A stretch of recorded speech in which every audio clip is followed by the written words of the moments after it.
Olá, meu querido aluno, minha querida aluna da Rede Pública de Ensino do Estado do Paraná, tudo bem?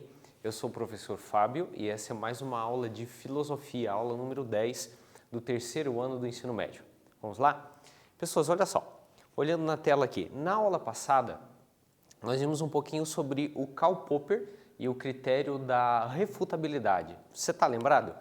Então, na aula passada, nós percorremos aquele trajeto que a gente vem percorrendo ao longo desse trimestre em relação à filosofia da ciência, onde nós estamos estudando aí os principais filósofos e autores da área da filosofia da ciência.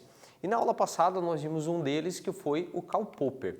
O Karl Popper, juntamente com toda a trajetória filosófica que ele constrói, nós vimos na aula passada que ele foi influenciado por um outro grupo de autores, outro grupo de filósofos, né, pensadores, cientistas, físicos, né, que vem do Círculo de Viena.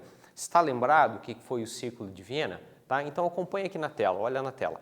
Então nós percorremos esse trajeto. Nós vimos que o Círculo de Viena ele surge lá na década de 1920, na cidade de Viena, na Áustria, onde eles estão preocupados com o critério de validação das teorias científicas.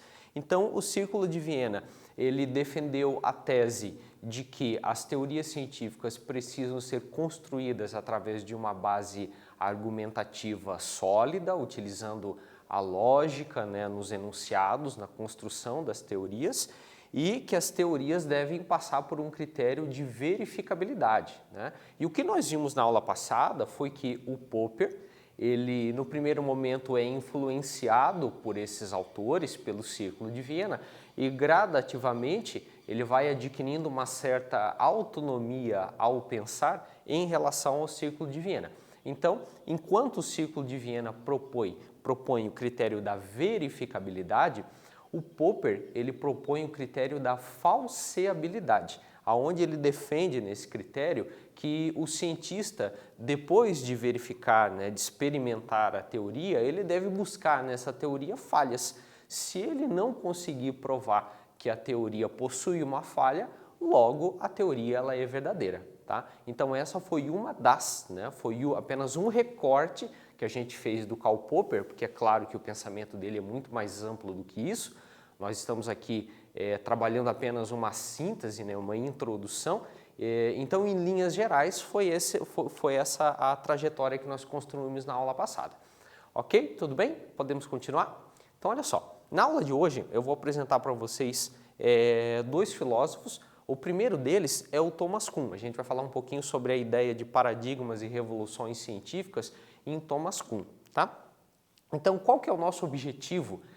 Qual que é o objetivo da aula de hoje para a gente deixar assim o conteúdo bem claro? Olha aqui na tela, nós temos dois objetivos hoje. Compreender a ideia de paradigma e revolução científica em Thomas Kuhn e compreender a posição de Feyerabend a respeito da ciência, que é um outro autor aí que a gente vai ver na segunda parte da aula, tá? Então nós temos esses dois objetivos aqui para atingir hoje. Vamos lá? Então, o Thomas Kuhn ele é autor de uma obra, né, chamada A Estrutura das Revoluções Científicas. Essa é uma obra que, inclusive, se não me falha a memória, alguns anos atrás aí foi uma obra cobrada no vestibular da Universidade Federal do Paraná, e a gente vai resgatar um pouquinho aí a essência dessa obra e a contribuição desse autor, desse filósofo para a filosofia da ciência, ok? Vamos lá então? Então, pessoas, olhando na tela aqui, nessa obra, A Estrutura da Revolução Científica, o Thomas Kuhn ele defende basicamente que, assim como a igreja possui um dogma, você sabe o que é dogma? Dogma no sentido religioso, só para você lembrar, porque você sabe disso, né? Dogma significa, no sentido religioso, aquele conjunto de crenças, né, e verdades que não são questionadas, né, no sentido religioso. Tá? Ele percebeu que a igreja possui os seus dogmas, que os partidos possuem as suas ideologias. Você também está lembrado do que é ideologia, né? Um conjunto de ideias, né? Os partidos possuem as suas ideologias e a ciência, por sua vez, possui então um paradigma. Tá? Então, o que vem a ser esse paradigma na visão de Thomas Kuhn? Paradigma é uma visão de mundo assumida pela ciência. Tá? Então, o Thomas Kuhn ele vai dizer que cada vez que a gente parar para olhar determinada teoria científica, nós precisamos lembrar que ela está vinculada a um tempo histórico, a um contexto sociológico e até mesmo psicológico. E que esse é um critério importante para o cientista formular as suas ideias. Tá? Vamos ver o que eu destaquei aqui na tela, olha aqui na tela, eu destaquei um trechinho aqui onde o Thomas Kuhn está falando aqui o que é paradigma. Então olha na tela, vamos ler junto aqui, tá? Com tal termo, quero indicar conquistas científicas universalmente reconhecidas, as quais, por certo período, fornecem um modelo de problemas e soluções aceitáveis para aqueles que praticam certo campo de investigação, tá? Veja, nós podemos extrair desse pequeno trecho vários campos aí de abordagem a respeito da filosofia de Thomas Kuhn. Para essa aula, a gente vai destacar apenas aqui no que ele se refere em relação ao paradigma. Tá? Então, por exemplo, olha na tela aqui, o paradigma ptolomaico sustentou o geocentrismo. Né? Então, nós sabemos que inicialmente o modelo cosmológico adotado foi o geocentrismo.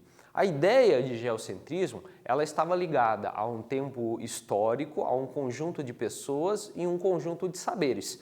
Ou seja, esse era o paradigma, o geocentrismo foi o paradigma predominante por um certo período histórico.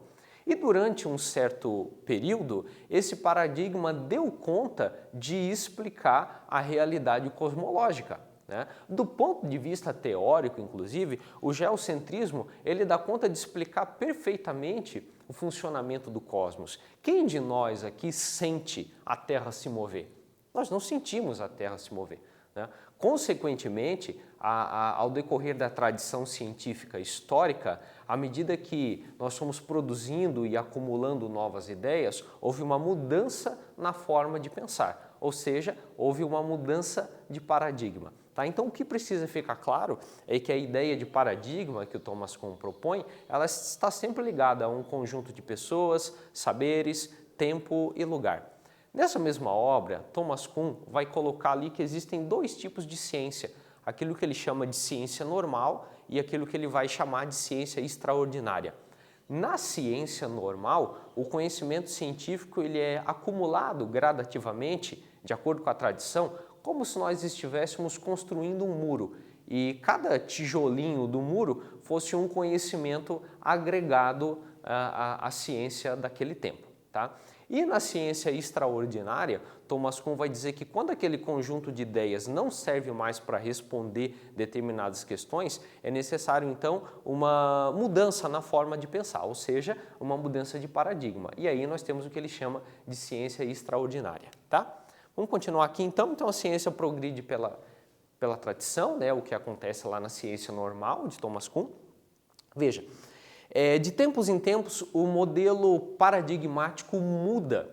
E quando este modelo muda, o Thomas Kuhn vai dizer que nós temos então uma revolução científica. Então a revolução científica, que é um conceito importante em Thomas Kuhn, é a ideia de que de tempos em tempos a gente precisa abandonar determinado quadro teórico e adotar novas ideias. Tá? Quando isso acontece, nós temos aí uma revolução científica, que é uma ideia importante em Thomas Kuhn. Tá? E o Thomas Kuhn também ele vai distinguir aí 3 momentos pelos quais a ciência passa. O primeiro momento ele vai chamar de momento pré-paradigmático. Tá? Acompanhe comigo aqui na tela, vamos ler junto aqui. Problemas originados no cotidiano pedem explicações que ainda não apresentam consenso. Tá? Então, isso significa que nós temos uma questão científica que precisa de uma resposta e que nós não temos ideia de como responder. É um momento pré-ciência. Tá? Nós sabemos que o problema existe, mas não temos uma resposta a oferecer a ele. Tá? O segundo momento que o Thomas Kuhn propõe aqui é a ciência normal, como eu já tinha abordado aqui, mencionado para vocês anteriormente, onde o consenso sobre uma solução de determinado problema é alcançado, gerando acumulação de descobertas. Então isso é a ciência normal, é o que o Thomas Kuhn chama de ciência normal. Tá? Nós conseguimos resolver o problema. Tá? Pense, por exemplo, um exemplo, pega aí disciplina de física, nós aprendemos sobre pressão, gravidade, força, velocidade, e a cada conceito que a gente vai agregando nesse conjunto de saberes que nós chamamos de física, nós vamos aí fortalecendo o murinho do conhecimento, nós vamos agregando um tijolinho a mais no muro do conhecimento, que é a física. Tá? Então a gente vai acumulando descobertas. Tá? E o terceiro momento que ele expõe ali na obra, que é o momento de crise, é quando essas descobertas, esse conjunto de saberes até então entendido como pronto, acabado, começa a ser questionado por novas descobertas ou até mesmo por novas necessidades. Tá? Então olha aqui no quadro, quando o paradigma é questionado, pois já não resolve mais o problema, processo que pode levar a uma revolução científica. Tá?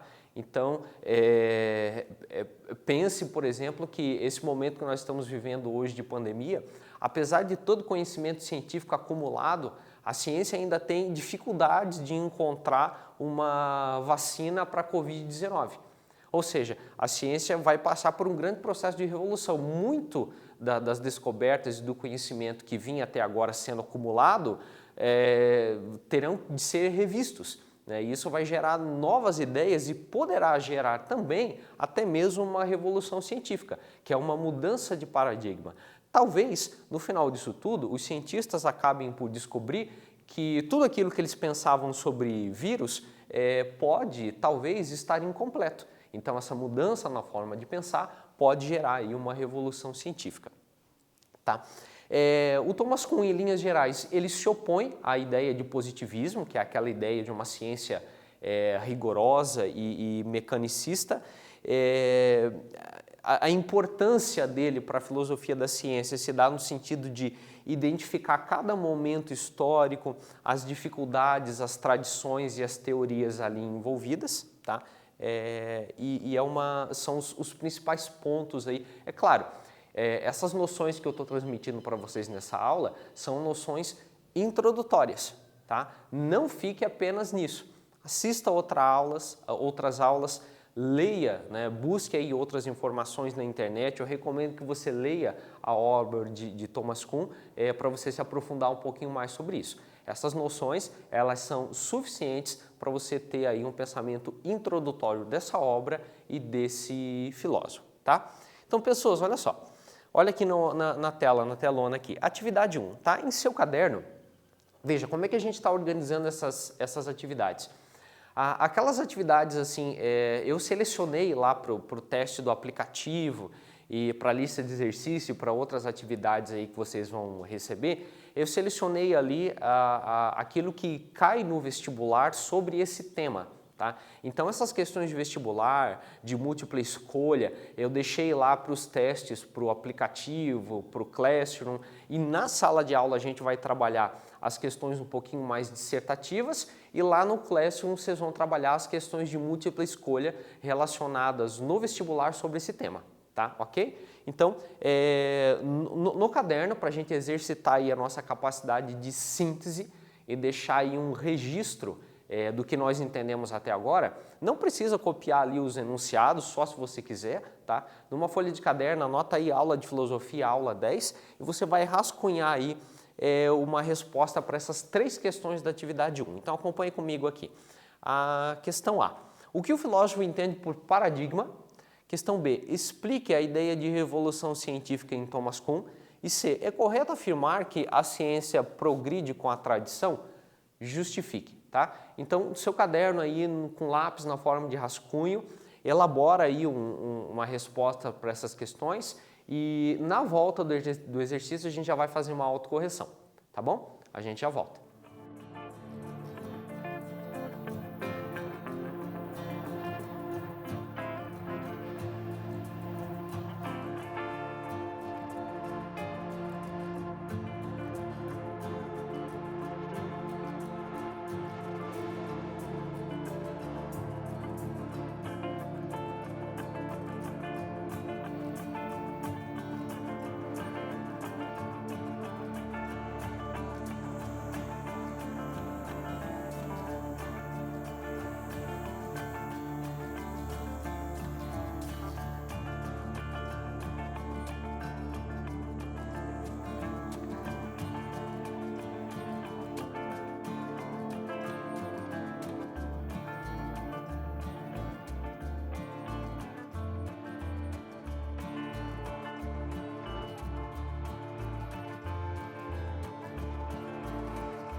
Pessoas, olha só, voltando aqui do nosso exercício, vamos voltar para a telona aqui, vamos fazer uma autocorreção.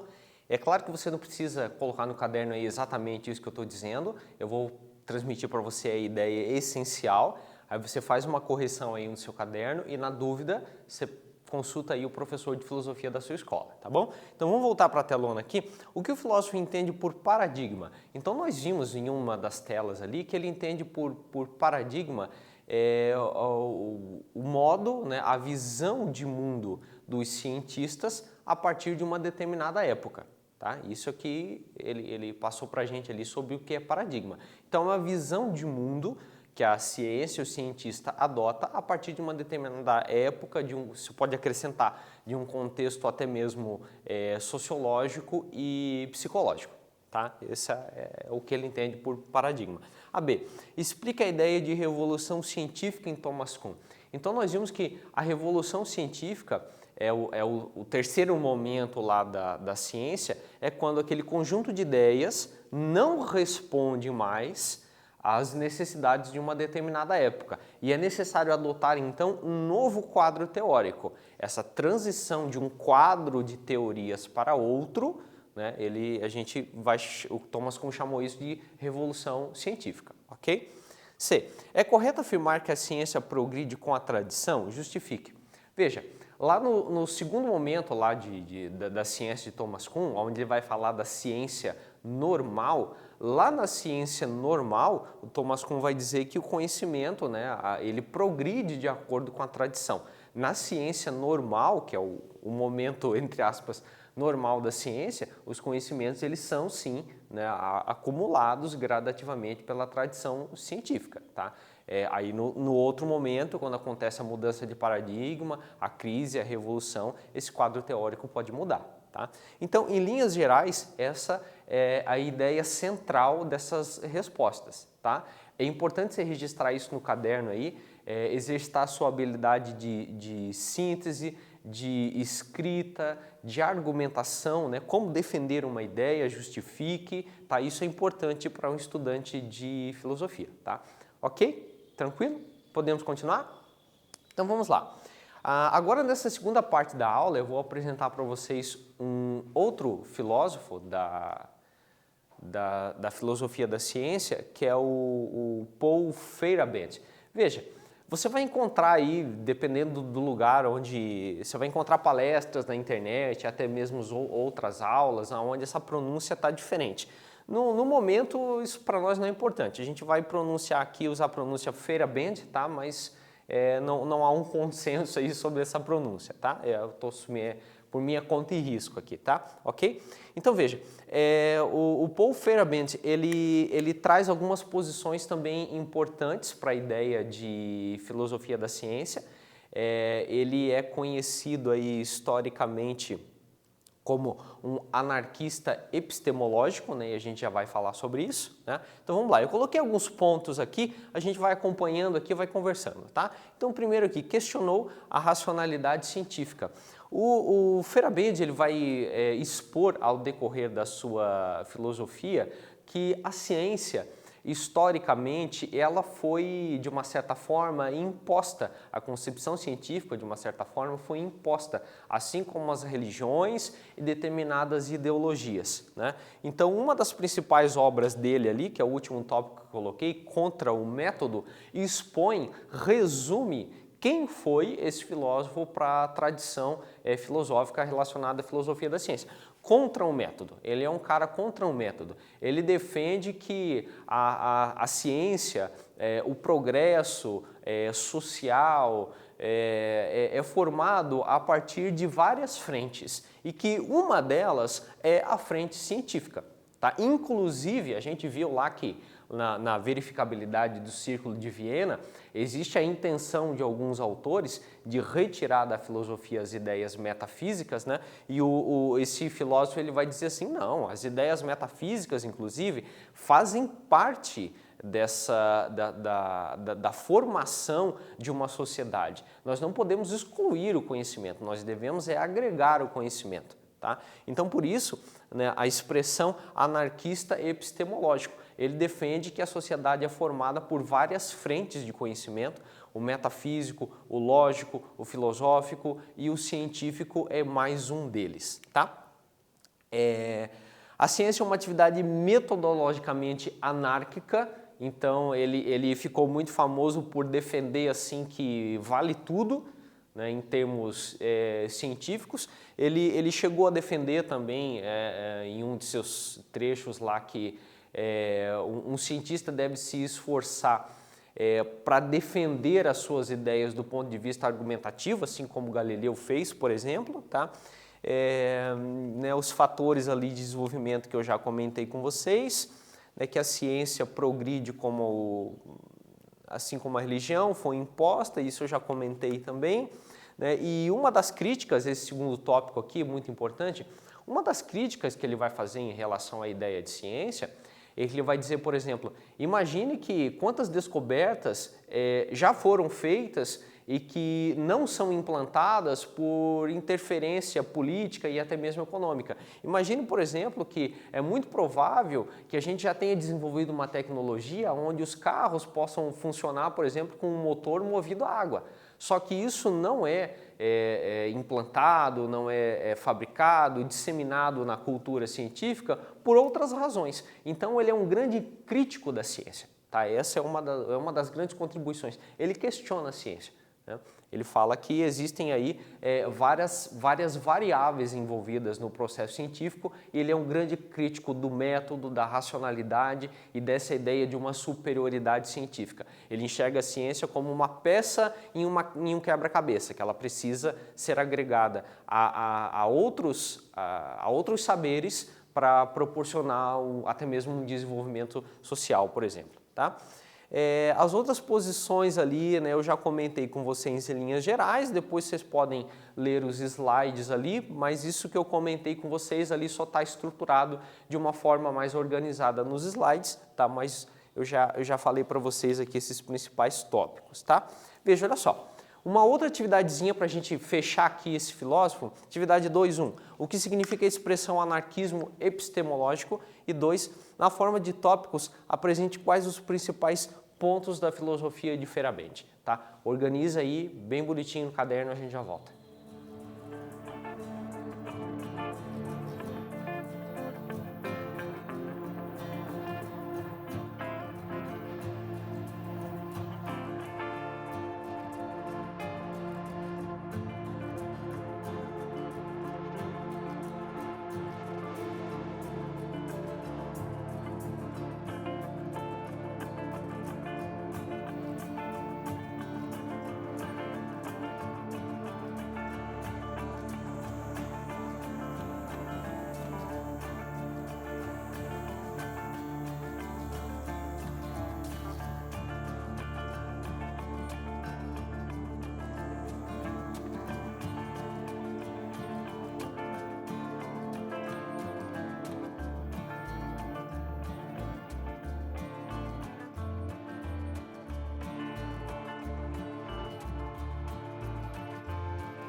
E aí, pessoas, vamos voltar aqui para o exercício, vamos fazer uma autocorreção?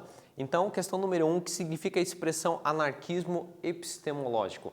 Anarquismo epistemológico, na próxima aula a gente vai conversar um pouquinho sobre esse termo epistemologia, mas você já conhece porque nós já falamos disso antes, tá? Anarquismo epistemológico significa que esse filósofo ele se coloca na posição de contra um método, tá? Ele basicamente, na tradição da filosofia da ciência, ele é o filósofo que expõe aquela ideia que tudo vale em termos científicos, tá? Então ele é conhecido, ele é chamado como anarquista epistemológico. A questão número 2, na forma de tópicos, apresente quais os principais pontos, né, da filosofia de Feyerabend. Então, um dos principais pontos aqui, a gente vai destacar apenas alguns aqui, muita coisa. Primeiro, né, retomando a própria questão anterior, ele se coloca contra um método. Ele considera que a ciência foi culturalmente imposta, assim como a religião e outras formas de pensar. E a gente pode dizer também que ele é um dos grandes críticos do método científico tradicional, tá? Você pode ter destacado outros pontos aí, desde que eles estejam aí de acordo com a aula. Dá uma revisadinha nos slides aí, em caso de dúvida, pede ajuda ao professor da sua escola, ok? Fechamos isso então, pessoas? Pessoas, olha só, o que precisa ficar dessa aula então, tá? Para a gente atingir os dois objetivos iniciais lá, que são esses dois que eu estou colocando na tela aqui. A gente precisa, dessa aula, precisa ficar sobre o filósofo Thomas Kuhn. O conceito de Thomas Kuhn sobre paradigma, aquilo que ele propõe lá, os 3 momentos da ciência, que vai acabar culminando na ideia de revolução científica, tá? O texto lá, a estrutura das revoluções científicas. E 2, sobre o Feyerabend, a questão do anarquismo epistemológico e aquilo que ele coloca lá contra o método, tá? Na próxima aula a gente vai fazer aí uma revisão geral do trimestre para a gente retomar as principais ideias, tá? Muito obrigado e até a próxima aula.